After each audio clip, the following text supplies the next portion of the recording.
Salut à toutes et à tous, bienvenue dans ce nouveau podcast immersif 100% en français.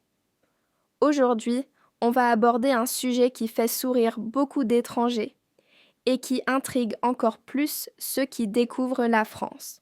Pourquoi les Français râlent-ils tout le temps? Alors installe-toi confortablement, prends ton café ou ton thé et reste avec nous jusqu'au bout, parce qu'on va non seulement t'expliquer cette particularité culturelle, mais aussi t'apprendre plein d'expressions utiles pour ton français. Exactement. Et je pense que c'est un sujet parfait pour toi qui apprends le français. Parce que, soyons honnêtes, si tu viens en France, tu vas forcément entendre les Français râler. Dans le métro, au supermarché, dans un café, à l'école ou au travail, c'est un son familier de la vie quotidienne.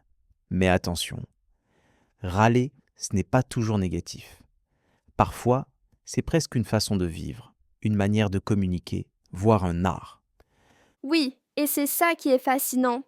D'un côté, les Français ont la réputation d'être élégants, raffinés, cultivés, et de l'autre, ils ont cette image de râleurs professionnels. Certains étrangers disent à même que c'est la première chose qu'ils remarquent en arrivant en France. Pourquoi les gens se plaignent tout le temps? Alors aujourd'hui, on va analyser ça ensemble. Pour commencer, j'aimerais poser une question à toi qui nous écoutes. Est-ce que tu connais une expression française pour dire qu'on en a assez, qu'on n'en peut plus? Ah oui, il y en a plein.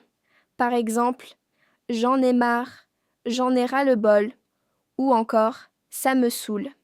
Ce sont des phrases que tu vas entendre très très souvent en France. Elles font partie du vocabulaire de base, au même titre que bonjour ou aimerais ou merci. Et c'est intéressant, parce que ça montre bien que râler n'est pas seulement une réaction ponctuelle, c'est une habitude quotidienne. Tu prends le métro à Paris le matin, tu entends quelqu'un dire « Oh là là, encore du retard, j'en ai marre ». Tu fais la queue au supermarché. Pff, il n'y a jamais assez de caisses ouvertes, c'est toujours pareil. Tu es au travail. Franchement, on a trop de réunions inutiles. Ça sert à rien. Exactement. Et si tu n'es pas habitué, tu peux penser que les Français sont malheureux, qu'ils ne sont jamais contents. Mais en réalité, ce n'est pas forcément ça. Râler, c'est aussi un moyen d'entrer en conversation, de créer du lien. Tu râles sur la météo avec ton voisin. Il pleut encore aujourd'hui. C'est pas possible. Et hop, la discussion est lancée. Oui, et ça me rappelle une anecdote. Une fois, j'étais dans un train qui avait du retard. Tout le wagon commençait à râler en même temps. Et au bout de 10 minutes, les gens discutaient entre eux comme s'ils se connaissaient depuis toujours. Ils partageaient leur mécontentement, mais ça créait en fait une sorte de solidarité. C'est vrai, râler en France, c'est presque un sport collectif. Et c'est pour ça qu'on dit souvent que les Français sont râleurs. Ils râlent ensemble, ça fait partie du quotidien. Alors la grande question c'est pourquoi? Pourquoi les Français râlent-ils autant? Eh bien, il y a plusieurs explications. La première, c'est historique. La France est un pays où la contestation fait partie de l'identité nationale.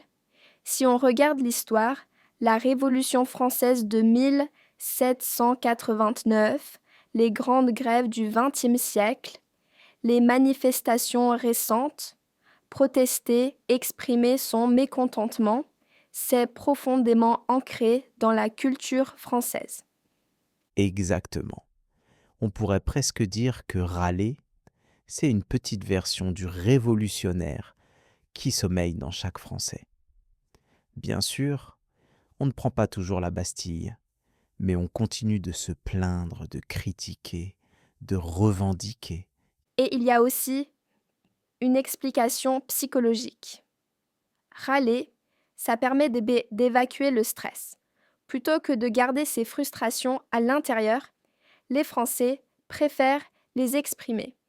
Ça donne l'impression de se libérer, de ne pas rester passif face aux problèmes. Oui, tu as raison. Et il y a même des études qui montrent que râler peut avoir un effet thérapeutique. Quand tu dis «j'en ai marre», tu relâches une tension. Ça ne résout pas forcément le problème, mais ça te fait du bien. Et d'ailleurs, ce n'est pas toujours pris au sérieux. Parfois, râler, c'est une sorte de théâtre, presque une performance.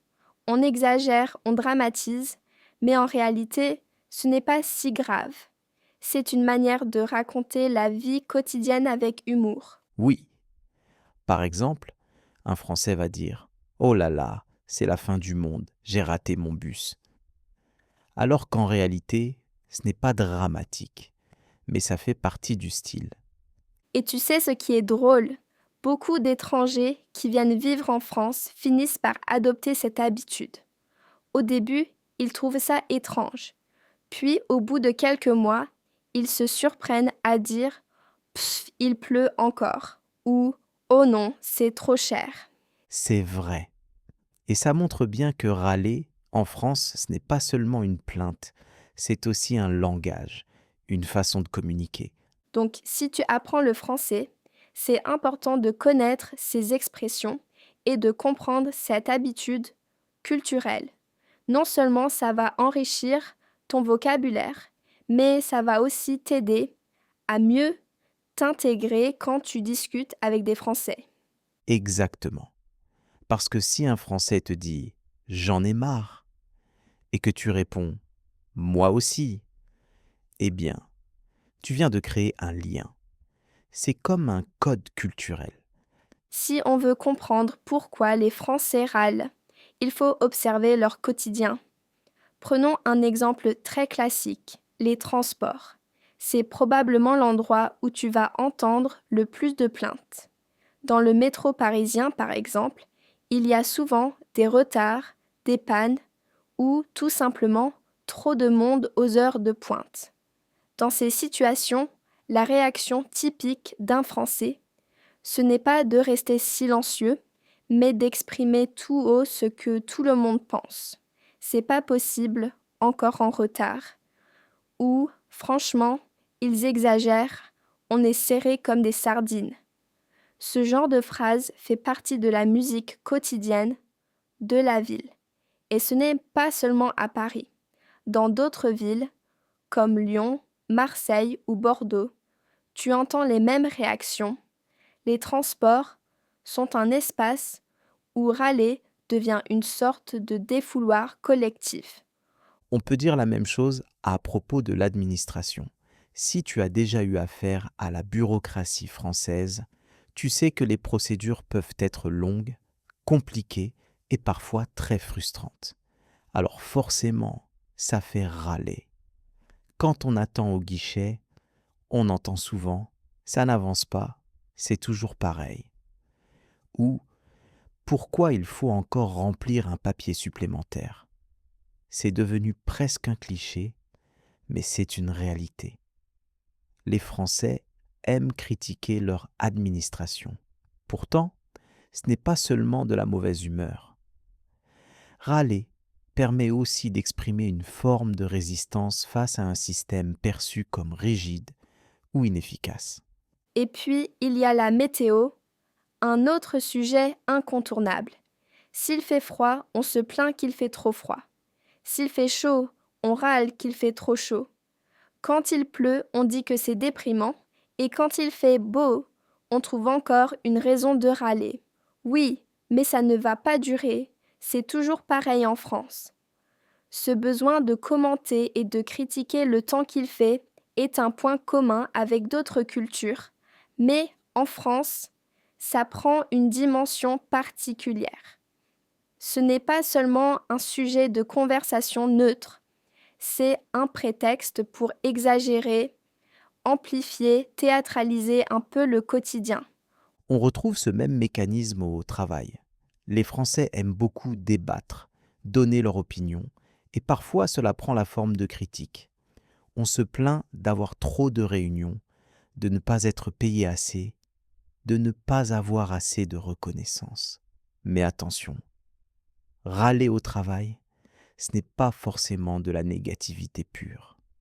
C'est aussi une façon de montrer qu'on est impliqué, qu'on se soucie de ce qui se passe. Un employé qui râle, c'est quelqu'un qui veut que les choses s'améliorent. Il y a presque une dimension constructive dans cette habitude. Et bien sûr, il y a la politique. Ah, la politique en France.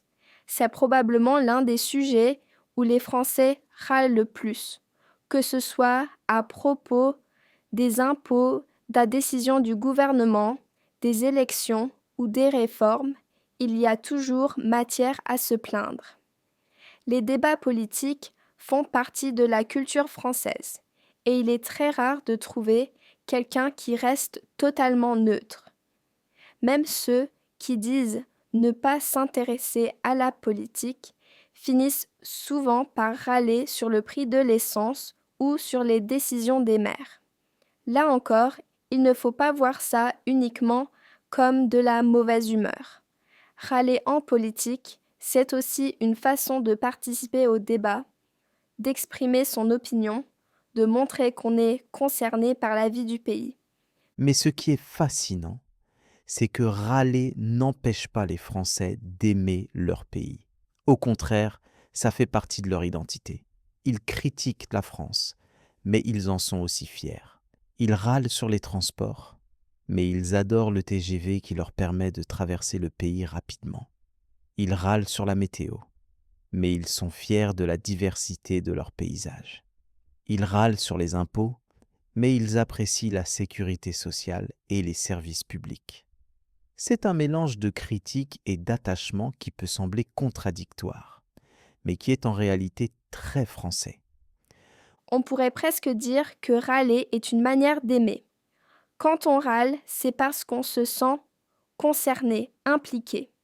Les étrangers trouvent souvent que les Français sont pessimistes, qu'ils voient toujours le verre à moitié vide. Mais pour un Français, râler, ce n'est pas forcément être négatif. C'est juste une manière naturelle d'exprimer ses émotions, ses frustrations, ses inquiétudes. Et au fond, c'est aussi une façon de rire de soi-même. Oui, et c'est pour ça que, dans la langue française, on a tellement d'expressions liées au fait de râler. En avoir marre, râler comme un putois, pousser un coup de gueule, rouspéter, se plaindre, gueuler. Chaque mot a sa nuance, son contexte. Par exemple, pousser un coup de gueule, c'est quand on exprime une colère plus forte, souvent pour dénoncer une injustice. Rouspéter, c'est un peu plus léger, presque affectueux. Ça râle, fait partie de l'ambiance sonore française, comme le klaxon dans la circulation. D'ailleurs, il y a une expression qui résume bien tout ça. Les Français ne sont jamais contents. C'est dit sur le ton de l'humour, mais il y a une part de vérité. On aime exagérer, critiquer, trouver le petit défaut. Pourtant, si tu demandes à un Français ce qu'il pense vraiment de son pays, il te dira souvent qu'il ne voudrait pas vivre ailleurs. Cette contradiction entre râler et aimer fait partie du charme français. Donc, si tu apprends le français, je te conseille vraiment d'intégrer ce vocabulaire dans ton quotidien. Parce que si tu veux parler comme un vrai Français, tu dois savoir râler. Bien sûr, il ne s'agit pas de devenir négatif ou de te plaindre en permanence. Mais utiliser ces petites phrases dans le bon contexte te rendra plus naturel, plus crédible, plus intégré. Imagine, tu attends un bus avec des Français et tu dis « Pfff, il est encore en retard ». Tout le monde va sourire et se dire « Lui, il s'adapte vite ». Et tu verras, ça peut même être amusant. Râler, c'est un art. Et comme tout art, ça s'apprend. Si tu veux progresser en français, essaie d'imiter les expressions que tu entends. Joue avec elles, utilise-les dans tes conversations. Ça enrichira ton vocabulaire et ça te rapprochera de la culture française. Si tu veux vraiment comprendre l'art de râler à la française, rien de mieux que d'observer une scène au restaurant. C'est un lieu où les Français expriment souvent leurs attentes très élevées. Imaginons un client qui attend son plat depuis un peu trop longtemps. La première réaction typique, c'est une remarque discrète. Excusez-moi, ça fait un petit moment qu'on attend. Est-ce que c'est normal? Si l'attente continue, les phrases deviennent plus directes. Franchement, le service est beaucoup trop lent aujourd'hui. Ou encore, on n'a pas que ça à faire. On attend depuis une demi-heure.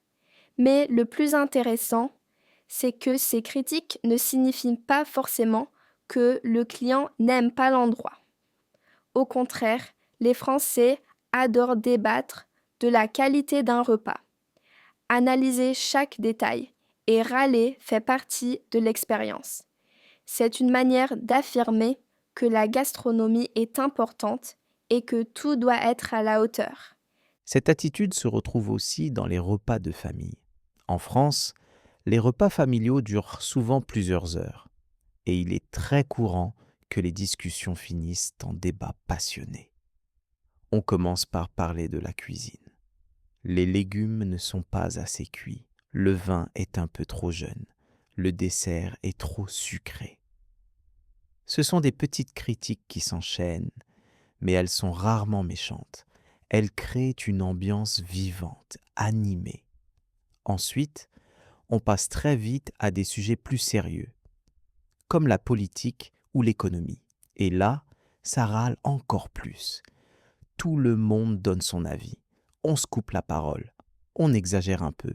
Mais au final, c'est une manière de partager, de communiquer, de montrer qu'on est impliqué. Un autre terrain idéal pour râler, c'est les voyages.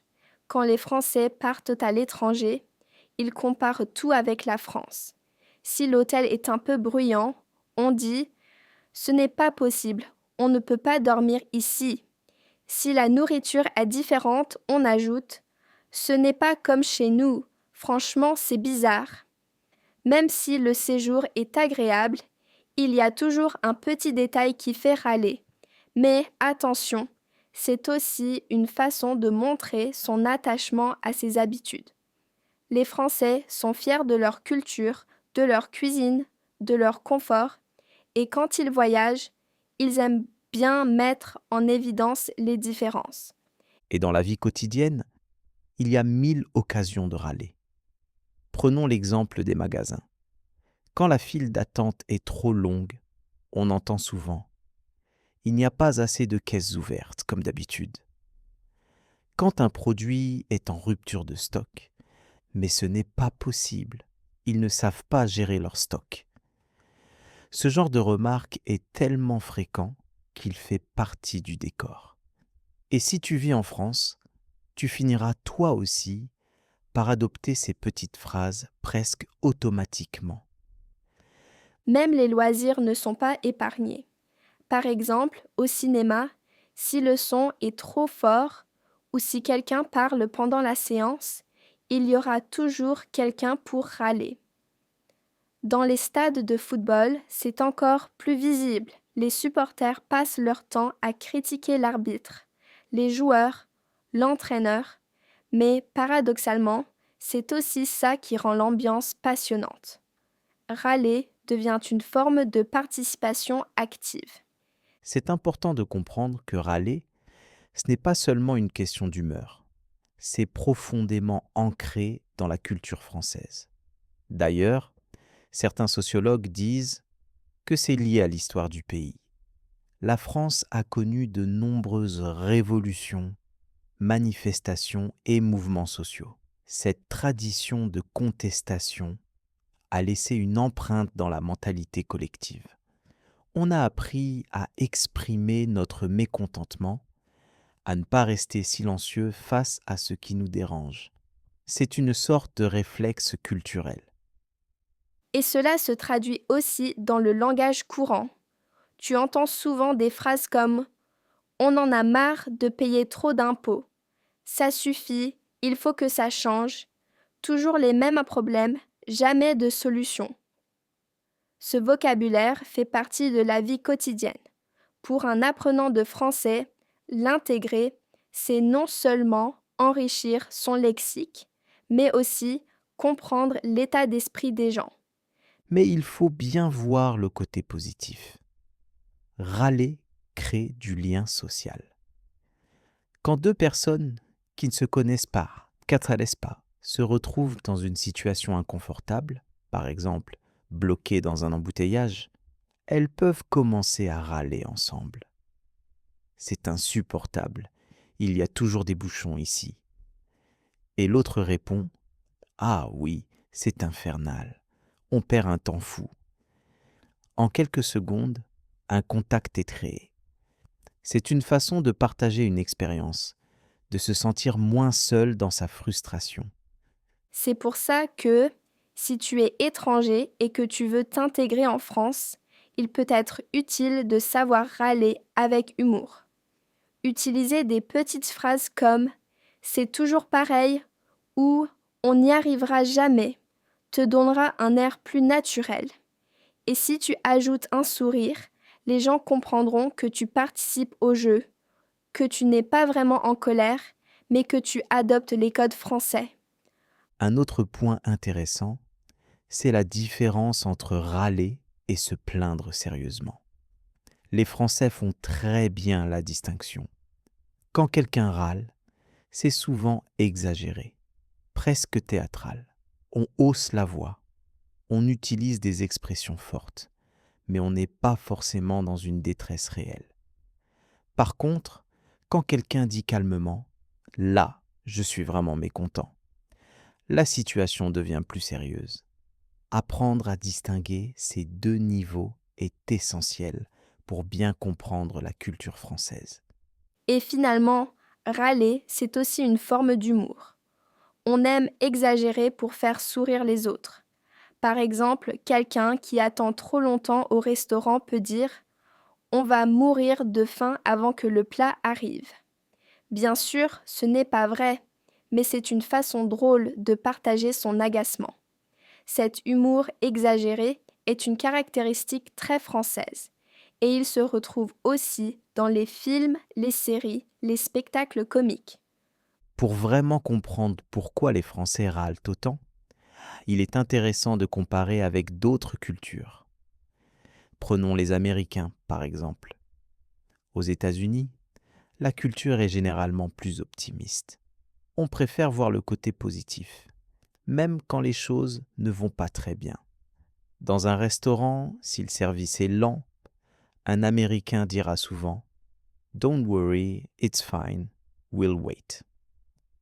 L'idée, c'est de rester poli et souriant, parce qu'exprimer trop directement son mécontentement peut être perçu comme impoli.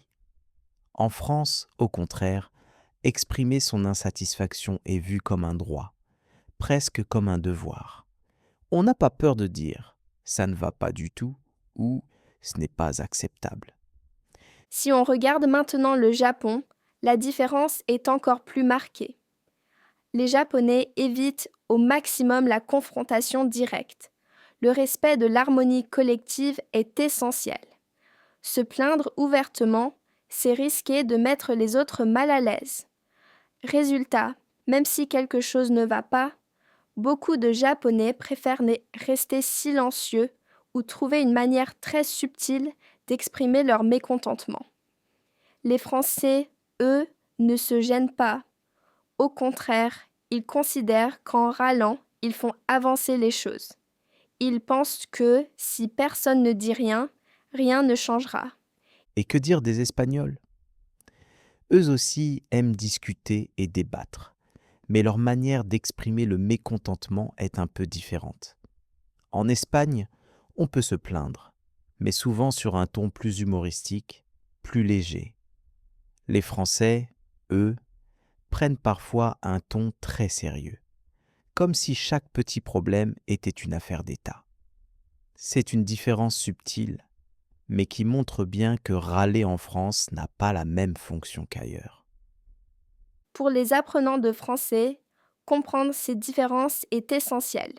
Si tu viens en France et que tu entends quelqu'un râler, ne pense pas automatiquement que la personne est vraiment en colère. Parfois, c'est juste un moyen de communiquer, d'exister dans l'espace public. Et c'est aussi un bon moyen pour toi de pratiquer la langue. Tu peux apprendre des expressions comme c'est toujours pareil, on n'avance pas, franchement, ça devient insupportable. Encore une fois, rien n'a changé. Ces phrases sont très utilisées au quotidien et te permettront de mieux comprendre les conversations autour de toi. Mais ce qui est fascinant, c'est que malgré cette habitude de râler, les Français trouvent toujours une façon de relativiser. Après avoir râlé pendant 5 minutes, il n'est pas rare d'entendre « Enfin bon, ce n'est pas si grave » ou encore « On va faire avec ». C'est comme si la plainte permettait d'évacuer la frustration, puis de passer à autre chose. C'est un cycle bien ancré. On râle, on exagère, on souffle, puis on continue sa journée. Un exemple très parlant, ce sont les transports en commun. Si tu prends le métro à Paris, tu entendras forcément des gens râler « c'est encore en panne, il y a trop de monde, on est serré comme des sardines ». Ces phrases sont presque automatiques, mais si tu regardes bien, les gens finissent toujours par s'adapter. Ils lisent un livre, mettent de la musique ou discutent avec leurs voisins de galère. Le râlage devient une manière de transformer une situation désagréable en expérience collective. Et c'est pour ça que, paradoxalement, râler a une fonction sociale très forte. C'est une façon de créer du lien, de montrer que l'on partage les mêmes problèmes. Quand tu râles avec quelqu'un d'autre, tu crées une complicité. Même si tu ne connais pas la personne, tu te sens plus proche d'elle. C'est une sorte de langage secret qui unit les Français dans leurs petites frustrations quotidiennes. On peut aussi dire que râler est une façon de montrer qu'on a des attentes élevées. En râlant sur le service, sur la politique ou sur la météo, les Français expriment indirectement qu'ils veulent le mieux, qu'ils veulent que les choses s'améliorent. C'est une critique, mais aussi une forme d'exigence. Pour un apprenant de français, c'est une bonne leçon culturelle. Râler, ce n'est pas seulement négatif, c'est aussi une preuve d'implication et d'attachement à ce qui compte. D'ailleurs, si tu veux vraiment parler comme un Français, tu dois apprendre à râler avec élégance. Ça peut paraître paradoxal, mais il y a une manière de le faire sans être agressif. Par exemple, au lieu de dire « c'est nul », tu peux dire « franchement, je ne comprends pas pourquoi c'est toujours comme ça ». C'est une façon de râler, mais de manière plus nuancée, plus typiquement française. Et puis, il faut reconnaître que râler peut être drôle. Beaucoup d'humoristes français utilisent cette habitude comme source d'inspiration. Ils exagèrent les scènes du quotidien, les embouteillages, les files d'attente, les problèmes administratifs. Tout le monde se reconnaît dans ces situations et le rire vient justement de cette capacité à transformer la plainte en humour. C'est une autre dimension du râlage. Il fait partie de la culture populaire, de l'imaginaire collectif. En réalité, râler est tellement présent dans la vie quotidienne des Français qu'on peut presque dire que c'est une identité nationale. C'est un peu comme le fromage, le vin ou la baguette. Ça fait partie du paysage. Mais ce qui est important de comprendre, c'est que ce n'est pas forcément une attitude négative. C'est une manière d'exprimer ses émotions, de réagir au monde et aussi de créer un lien social. Exactement. Et pour toi qui apprends le français, tu dois savoir que ce comportement est profondément ancré dans la culture. Cela veut dire que si tu entends un Français râler, il ne faut pas tout de suite penser que c'est de la colère ou de l'agressivité. Parfois, C'est juste un réflexe, un rituel, presque culturel. Si tu comprends ça, tu seras plus à l'aise dans tes interactions parce que tu ne te sentiras pas attaqué personnellement. Et surtout, tu pourras toi-même t'amuser à utiliser ce style français. Imaginons que tu sois dans une file d'attente en France, par exemple à la boulangerie. Tu pourrais dire avec un petit sourire: «Oh là là, c'est toujours pareil, il faut attendre.» Tout de suite, tu verras que les gens autour de toi vont sourire, vont peut-être répondre. Tu seras intégré dans cette complicité du râlage. Ça, c'est une excellente clé d'intégration. Et c'est aussi un bon exercice de langue. Parce que pour râler correctement en français, il faut avoir du vocabulaire, des expressions typiques et savoir utiliser le ton juste. Voici quelques phrases que tu peux retenir et utiliser. Ce n'est pas possible, encore une fois. On perd toujours du temps avec ça. Franchement, ça devient ridicule. Pourquoi est-ce que rien ne marche jamais? On nous prend vraiment pour des imbéciles. Ces phrases, tu peux les adapter à toutes sortes de situations. Les transports, l'administration, le service au restaurant, même la météo.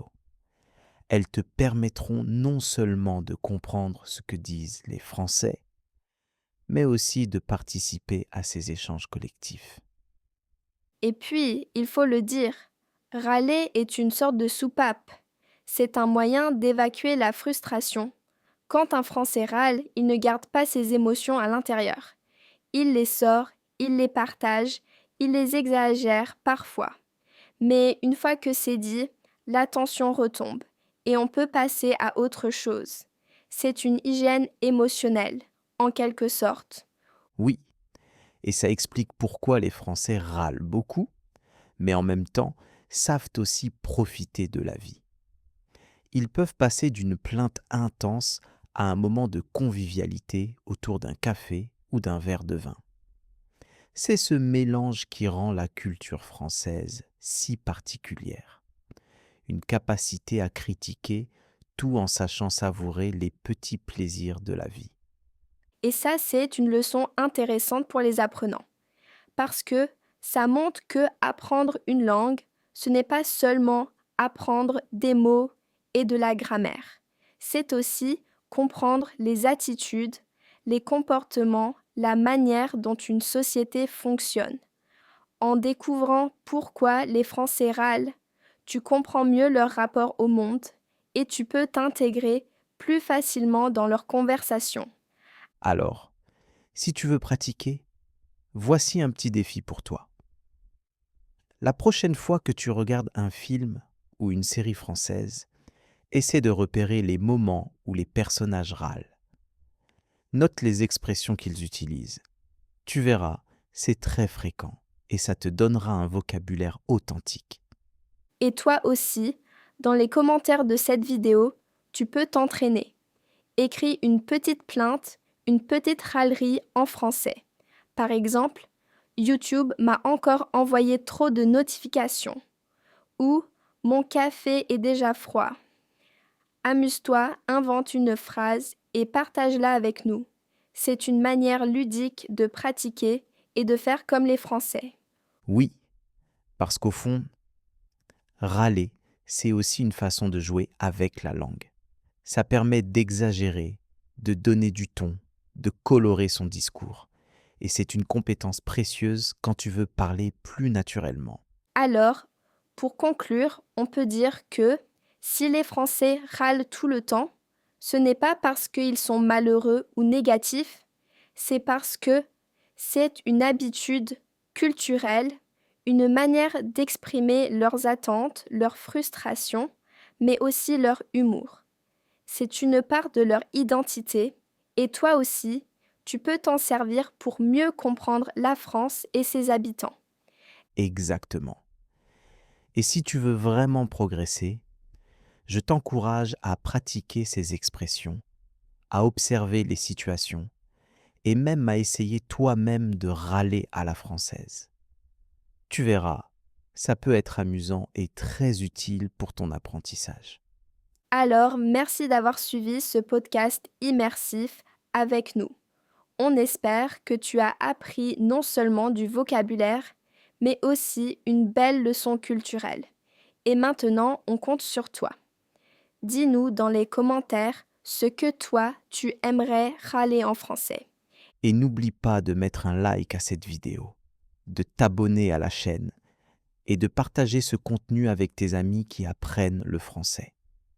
Plus on était nombreux, plus on peut râler ensemble, mais toujours avec le sourire.